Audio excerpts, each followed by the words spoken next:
Brought to you by 1AAuto.com, your source for quality replacement parts and the best service on the internet.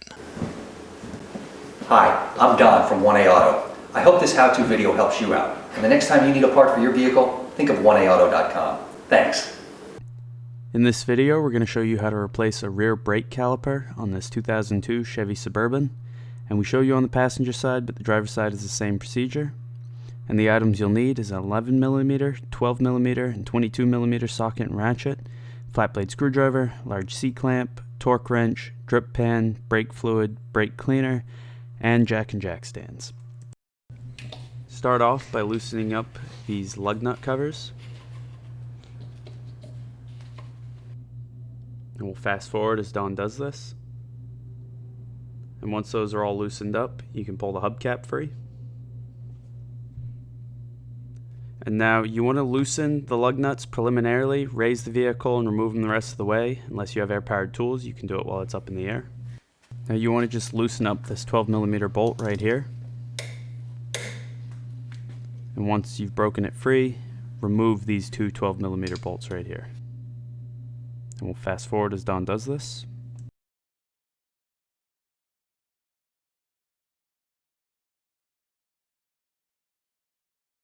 Now make sure you have something to catch the brake fluid, a drip pan or a drip cup in this case.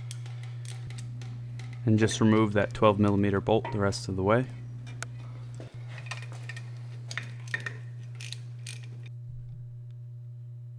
And we'll just fast forward as Don does that.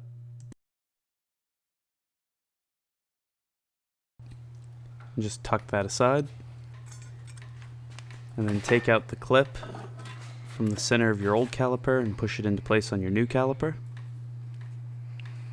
New calipers typically come with new O-rings, so you can just clip off that old O-ring.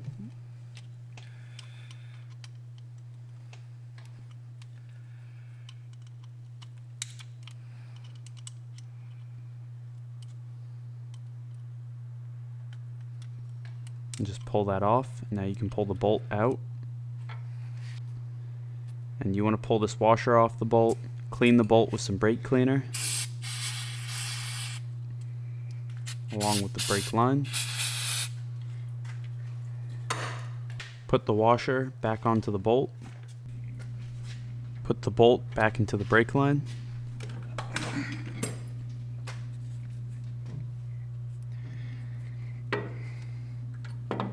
And then put the O-ring into place on the caliper and push the bolt down through it.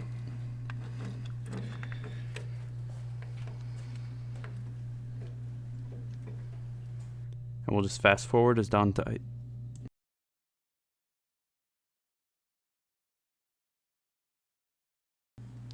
Put your caliper back into place and replace those two 12mm bolts.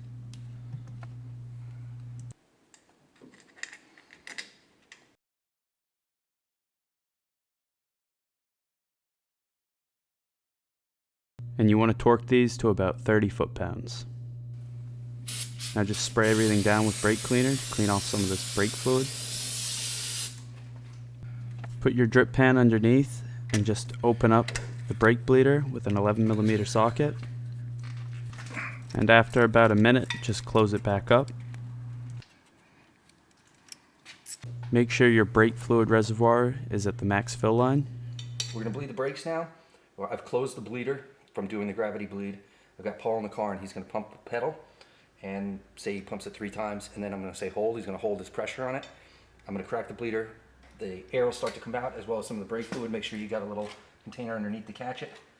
Here we go. All right, Paul, go ahead and pump. Okay, hold.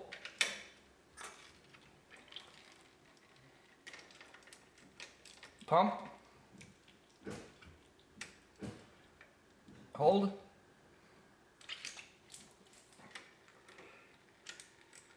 All right, pump. And hold. All right. That should do it. Now again, just spray this down with brake cleaner. And then refill your brake fluid reservoir to the max fill line.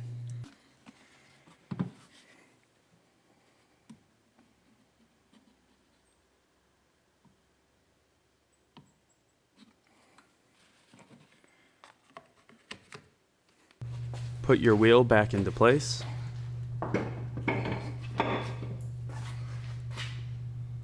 And then replace your lug nuts and tighten them preliminarily.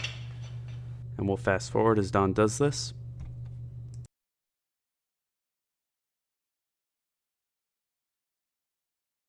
Lower the vehicle and torque the lug nuts to 100 foot-pounds in a crossing pattern.